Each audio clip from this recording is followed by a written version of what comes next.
जय हिंद। आज हम पढ़ने वाले हैं फ्यूचर इंडेफिनिट टेंस के बारे में दोस्तों।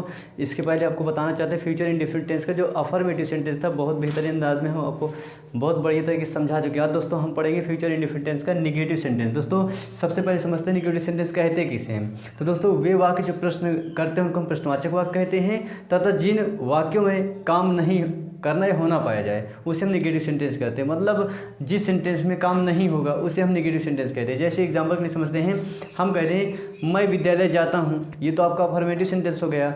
अब अगर हम आपको निगेटिव का बनाना चाहें तो कहीं ना कहीं इनकार करना पड़ेगा, मीन्स आपको काम नहीं करना पड़ेगा। जैसे हम कहते हैं मैं स्कूल नहीं जाता हूँ, नहीं आ गया यानी निगेटिव सेंटेंस। दोस्तों वे प्रश्न जिनमें आपका वह वाक्य जिसमें आपका काम नहीं होता है, ठीक है, जिस वाक्य में किसी काम का करना या होना ना पाया जाए, ठीक है, जिस वाक्य में किसी कार्य का करना या होना ना पाया जाए उसे हम निगेटिव सेंटेंस यानी नकारात्मक वाक्य कहते हैं। दोस्तों इसका रूल्स क्या है? कुछ नहीं रूल्स, बस वही पुराने तरीके से आपको सबसे पहले कर्ता लिखना पड़ेगा, फिर शैल या विल कर्तानुसार सेट करेंगे सहायक क्रिया, फिर उसके बाद आपको नॉट लगाना पड़ेगा, ठीक है, फिर उसके बाद आपको मुख्य क्रिया की फर्स्ट फॉर्म लिखनी पड़ेगी,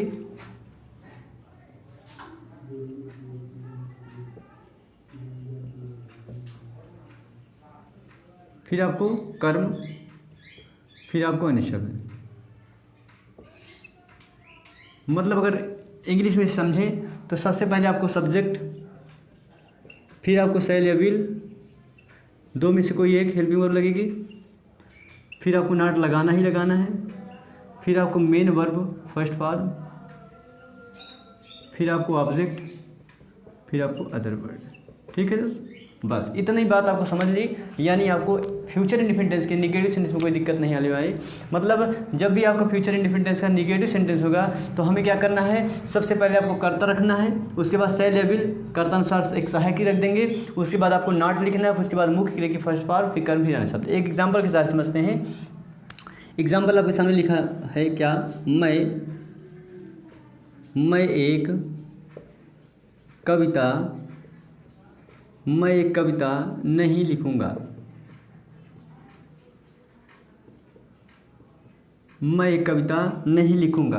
तो सबसे पहले पहचान करेंगे लिखूंगा, गा आ गया, ये देखिए फ्यूचर इंडेफिनिट की पहचान हो गई। नहीं आ गया यानी निगेटिव सेंटेंस की पहचान होगी। आपको करना किस तरह है, मैं एक कविता नहीं लिखूंगा, यानी आपको सबसे पहले कर्ता की स्पेलिंग लिखेगी। कर्ता कौन है, कौन एक कविता नहीं लिखूंगा, मैं, तो मैं हो गया आपका कर्ता। आई, फिर आपके साथ जानते हैं आई के साथ शैल लगता है, आई शैल नॉट, ये हो गया। आई शैल सहायक क्रिया हो गई, नॉट। और हम पिछले वीडियो आपको बताए हैं कि आई और वी के साथ शैल लगता है, बाकी जितने भी सब्जेक्ट होते हैं उनके साथ सहायक क्रिया विल का इस्तेमाल किया जाता है कुछ स्थितियों को छोड़कर। तो आई शैल नॉट राइट, मैंने लिखना, I shall not write a poem.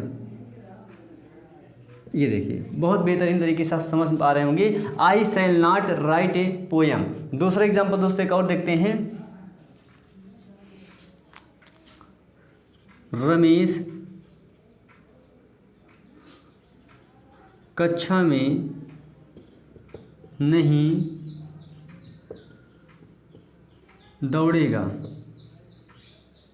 Ramesh कक्षा में नहीं दौड़ेगा। तो सबसे पहले दोस्तों इसमें कर्ता लिखना है, फिर क्या लिखना है, सहायक क्रिया लिखनी है, फिर क्या लिखना है, नॉट लिखना है, फिर मुख्य क्रिया की फर्स्ट फॉर्म, फिर कर्म, फिर अनुशब्द। जैसे रमेश आपका कर्ता होगा इसमें रमेश, फिर रमेश एक वचन है तो विल लगेगा, रमेश विल नॉट, ठीक है, रमेश विल नॉट, दौड़ना की आप जानते हैं रन होती है, Ramesh will not run in the class, कक्षा में, इन द क्लास। बहुत बढ़िया, बहुत सही।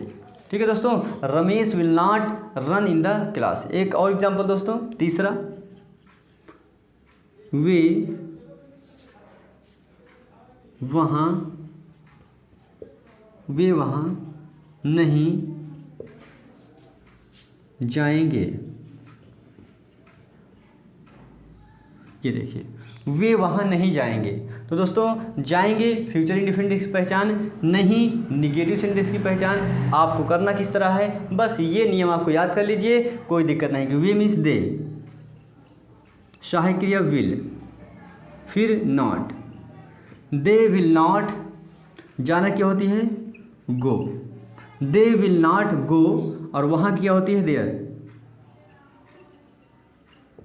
दे विल नॉट गो देयर। ठीक है, उम्मीद है दोस्तों आपको ये जितने भी एग्जाम्पल्स बताए गए बहुत अच्छे लगे होंगे दोस्तों। और अब हम आपसे मिलते हैं अपने नेक्स्ट वीडियो में फ्यूचर इंडिफिनिट टेंस के इंट्रोगेटिव सेंटेंस के साथ। तब तक के लिए जय हिंद।